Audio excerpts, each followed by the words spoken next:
हमारे यहाँ 4 आश्रम है, ब्रह्मचर्य, गृहस्थ, वानप्रस्थ और संन्यास। तो पहली जो अवस्था है वो ब्रह्मचर्य की है। अब अध्यात्म से कोई सीख नहीं ले रहा, कोई जुड़ नहीं रहा, मोबाइल से सीख ले रहे हैं, गंदे बच्चों से सीख ले रहे हैं, तो गंदी आदतें अब देखो कुछ कर लें।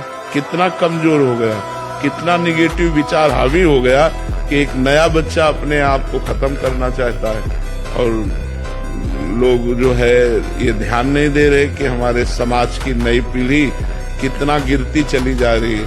एक बार अपने स्वरूप में आ जाओ, भगवान के अंश हो। एक बार आ जाओ, मरना एक बार है, 100 बार नहीं। ध्यान रखो, 100 बार नहीं मरना है, एक बार मरना है। और वो निश्चित समय है, कोई बिना समय के मार नहीं सकता। अगर भगवान का भरोसा है तो मांगना नहीं पड़ेगा। भगवान पे विश्वास है, बात तो सच्ची है। ऐसे व्यवस्था करते हैं कैसे? जिस समय जैसी आवश्यकता होगी उस समय वैसी व्यवस्था एक क्षण में कर देते हैं। पहली बात तो ये कि तुम जैसा हम कहें वैसा करो। दूसरी बात, हमारी सामर्थ्य तुम्हें उठाएगी। हमारी सामर्थ्य जानते हो, हम भगवान के अंश है। अगर इस जन्म में काम पूरा नहीं हुआ ना तो अगला जन्म होगा, तब पूरा करूंगा। अविनाशी हूँ, मुझे थोड़ी कोई मार सकता। शरीर छूटेगा, दूसरा शरीर मिलेगा, फिर भी भजन करूंगा और भगवान को प्राप्त होऊंगा। हस्त क्रिया से संपूर्ण शरीर ढीला, फीका, दुर्बल, कमजोर और रोगों का प्रादुर्भाव होने लगता है। मुख की कांति हीनता बढ़ती चली जाती है। मुख प्रसन्न तन तेज विराजा, कीने से रामचंद्र कर काजा। या चेहरा देखो, वैसा लगता है जैसे सब उड़ गया, कुछ नहीं रहेगा, बस केवल सजावट रह गई। पवित्रता, जितेंद्रियता, बल, अध्यात्म चिंतन कुछ नहीं, शून्य। बस वही वर्तमान भोगों का चिंतन, कैसे भोगूं, भोगे हुए भोगों का चिंतन बस। और सच्ची बात है बच्चा, गिरना तभी तक है जब तक अहंकार है इस मार्ग में। और जब अहंकार नष्ट हो गया तो कोई गिरा ही नहीं सकता। जब तक अहम होता है कि मैं लड़ सकता हूं, तब तक हारना है। और जब ऐसे हो जाता है, ऐसे कौन होता है? आत्मसमर्पण कौन करता है? बलहीन आत्मसमर्पण करता है। तो महाबल उसको स्वीकार कर लेता। महाबल है भगवान, गुरुदेव, फिर उसको कोई नहीं। भगवान से यदि संबंध है तो हर परिस्थितियों में महान दिग्विजय योद्धा सामने होने पर भी उसको परास्त होना पड़ेगा। ब्रह्मचर्य धारण करने वाले कोई बादाम, हलवा और घी की जरूरत ही नहीं भाई, बिल्कुल सच्ची मानिए। जैसे तप्त भूमि में पैर कैसे पड़ता है, ऐसी बिजली रहती ब्रह्मचारी के शरीर। बिजली 60 किलोमीटर बिना विश्राम किए चलते देखा है। कहा आप भी तो धनुष उठाने आए, बोले नहीं। इस धनुष उठाने में कौन सी बात है? जब 20 बार कैलाश सहित भगवान शिव और पार्वती को उठा लिया तो उनका ये धनुष है। मैं धनुष उठाने नहीं आया, मैं धनुष उठाने वाले को निमंत्रण देने आया। और भगवान राम को कहा था तुम्हें निमंत्रण देता हूं, आकर पूरी लंका का उद्धार आपको करना है। इसलिए सीता जी से ब्याह तो आप करो और वास मेरे यहाँ करेंगे, क्योंकि इन्हीं के चरणों के प्रताप से ऐसी अपावन लंका पावन होगी। देखो, अभी हमारी दृष्टि मलिन है तो वहां सुख बुद्धि है। हम जो गिर जाते हैं ना, उसका कारण जानते हो? सुख बुद्धि। ये तो सुन रखा है कि गलत है, पर अंदर से एक बात है कि सुख तो है ना इसमें। ये जब तक बना रहेगा तब तक ये लुभायमान करता रहेगा। जब असलियत पता चल जाएगी ना तो घृणा हो जाएगी अंदर से। कहाँ सोच रहा था, करोड़ों नरकों से भी ज्यादा घृणित बात लगेगी विषय भोगों की, जिसके लिए आप कहते हो तो करो। क्या है, हम लोग अज्ञान जनित क्रीड़ा में फंसे हुए हैं और आप किसी भी गंदगी को अंदर स्वीकार नहीं होने दे रहे और गंदगी के बीच में बैठे हुए। ये शराब पी रहे, ये मांस खा रहे, ये मजाक कर रहे, हंसी कर रहे, आप भी बैठे हो। आप बिल्कुल अपने पे बैठे हो। ऐसे को जब वहां परास्त कोई नहीं कर पाएगा तो सृष्टि में परास्त नहीं कर। भगवान ने बढ़िया परिस्थिति दी है। और हंसो, खेलो, बात करो, लेकिन जहां तुम्हारी भ्रष्ट होने की बात आवे वहां अपने को बचा लो। कोई भगवान और नहीं, तेरे अंदर ही है, तू ही है। तू अपने आप से अपने आप में फंस गया है। देख अनुभव करके, कोई और है ही नहीं, तू ही तू है तुम्हारे पास उत्तर? है तुम्हारे पास जानकारी इसकी कि तू वही है? एक ढांचे में अपने को मान लिया केवल ऐसे कल्पना में बोल रहे सुनी सुनाई बात कि मैं उसका अंश हूं। जानते हो उसका अंश वही है तू। किसी की मत सुनो, हमारी तो सुनो। मैं अखंड बाल ब्रह्मचारी, गौ भगत, देश धर्म के लिए जीवन समर्पित कर चुका गौ माता के लिए, हमारी तो आप बात सुन सकते हो। आप किसी की मत सुनो। मैं किसी दल से नहीं, किसी पार्टी से नहीं, लेकिन मैं उस पार्टी का समर्थन करता हूं जो गौ माता, राष्ट्रमाता, ब्रह्मचर्य, चरित्र, शाकाहार, राष्ट्रभक्ति, सनातन को और चरित्र को बढ़ावा देती है। और अगर आप सच्चे नेता हो, अभिनेता हो, सच्चे अधिकारी हो, निश्चित तौर पर नशा मुक्त भारत बना दो। बस मेरी आपसे यही गुजारिश है। मेरी आपसे कोई धन की इच्छा नहीं, किसी चीज की इच्छा नहीं, मेरी सारी इच्छा पूरी हो जाएंगे।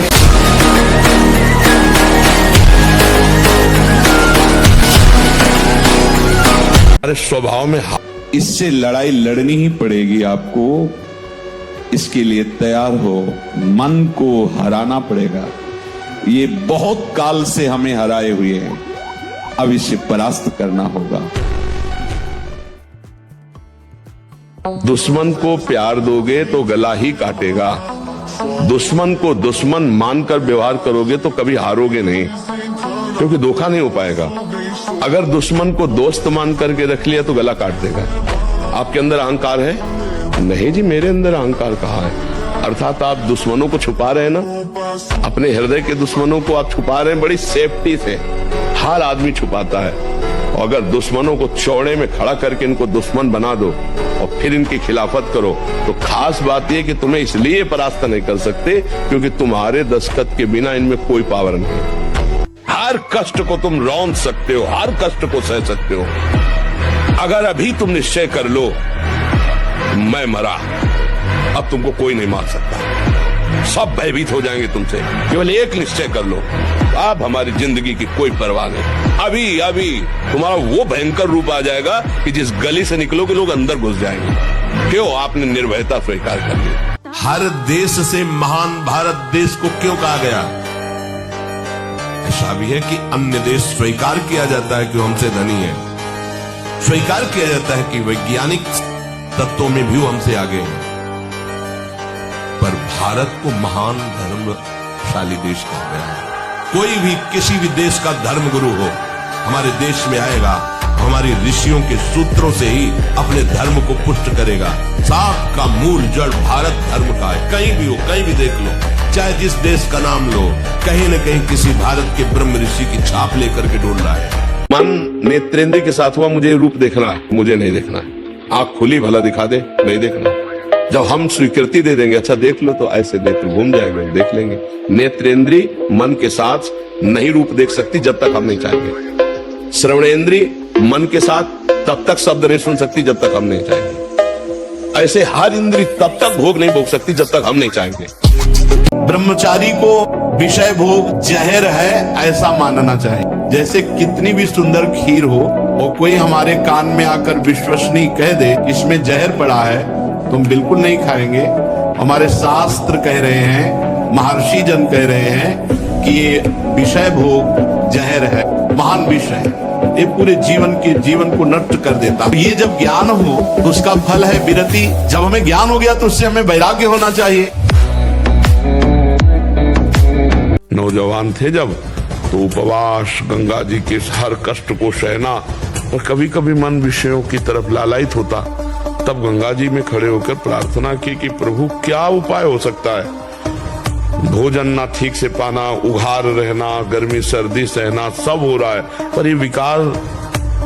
तब गंगा जी की ने कृपा करके, अरे तू साक्षी है, तू मन में क्यों तदात हो रहा है, जरा सी समझ ठीक हो जाए तो ये सब ठीक हो जाएगा। जरा सी समझ है, अपने ऊपर विकार को लेना मतलब परास्त होना।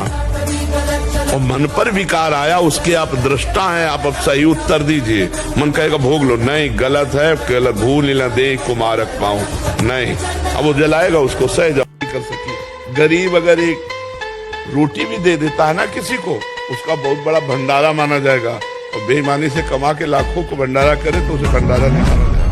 तो धन के लिए चाह मत करो, धर्म के लिए धन की चाह नहीं है, सत्य और निष्ठा की चाह है। अगर हम ब्रह्मचर्य से सही चले और अपनी पढ़ाई पर ध्यान दें तो कोई ऐसी बात नहीं जो हम बोल ना सके। तो ऐसे थोड़ी, अब जैसे अपने लोग हैं, अब ज्ञान मार्ग का प्रश्न कर दो आप, या भक्ति मार्ग करो या कर्म मार्ग करो, अष्टांग योग का करो, तो आपको हर उत्तर मिलेगा। तो गुरुजी आप जैसी बुद्धि कहाँ से मिले? ब्रह्मचर्य से। किसी भी देश में न पतिव्रता मिलेगी न यति मिलेगा, ब्रह्मचर्य का कहीं नामो निशान नहीं मिलेगा। ये भारत देश में ही मिलेगा। यहाँ ब्रह्मचारी मिलेंगे, यहाँ सती मिलेंगे, यहाँ प्राणपण से धर्म का पालन करने वाले मिलेंगे। अब हमारे जो नई पीढ़ी है वो आधुनिकता को स्वीकार कर रही है। गर्लफ्रेंड, बॉयफ्रेंड, कौन सा रिलेशन है, लिव इन रिलेशन, ये हमारे कहीं किसी भी धर्म ग्रंथ में लिखा हो तो आप बता दीजिए। हमारे आदरणीय प्रेमानंद महाराज भी बोलते हैं, चरित्रवान संत है, अपने बागेश्वर धाम महाराज जी भी बोलते हैं, चरित्र बाजारों में नहीं बिकता, चरित्र तो मर्द लेकर पैदा होता है, चरित्र बनाना पड़ता है। ब्रह्मचारी प्रवचनों से नहीं, ब्रह्मचारी कर्म से बनता है। सच्चा सनातनी हूँ और सच्चा ब्रह्मचारी, ये मैं चैलेंज के साथ कहता हूँ। बढ़िया अवसर मिला। ये इंद्रियों की चापलूसी, ये मन की दुष्टता, इसका साथ मत दो। मान लो हरि गुरु के आश्रित होकर उनके वचनों के अनुसार चलो। देखो अगर आप ज्यादा हठ करोगे तो हरि इतने कृपालु हैं कि फिर वो ऐसा कर देंगे, जाओ भोगो, भोग लो, देख लो, भोग के देख। और कभी आज तक कोई भोग के वैराग्य नहीं प्राप्त किया है। ये और जब ब्रह्मचर्य, ऐसा कैसे हो सकता है? बल है ना, अध्यात्म बल, शारीरिक बल की बात नहीं कहते। ऐसा कैसे हो सकता है? यदि एक बार ऐसा हुआ तो 1000 बार मैं प्रयास करूंगा और इस पर विजय। वो मतलब जिद्दी स्वभाव, एक निष्ठा उसी से आती है, उसी से। पहले खेती जोतते थे ना किसान, एक फार वाला होता था और पूरे खेत को उसी से जोतला है, बलवान हो गया। 2 लीटर मठा और 8 रोटी पाए, बैल की जैसी ताकत। अगर बैल को नाक पकड़ के रोक ले तो वो वही खड़ा हो जाए।